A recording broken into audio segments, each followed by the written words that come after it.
Arestado ng mga operatiba ng Agusan del Norte PNP ang 3 manong street-level individual sa magkahiwalay na operasyon sa bisa ng search warrant na isinagawa sa Nasipit, Agusan del Norte.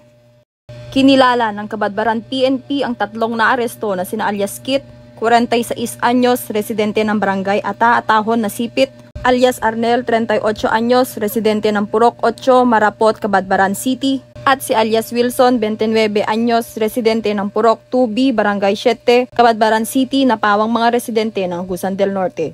Maaharap ang mga naaresto sa paglabag sa RA 9165 o Comprehensive Dangerous Drugs Act of 2002.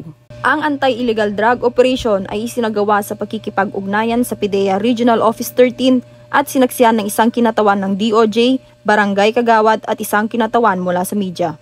Patuloy ang Kabadbaran PNP sa pagsasagawa ng operasyon upang makiisa sa at hikain ng ating pamahalaan tungo sa isang layuning magkaroon ng isang ligtas na bagong Pilipinas.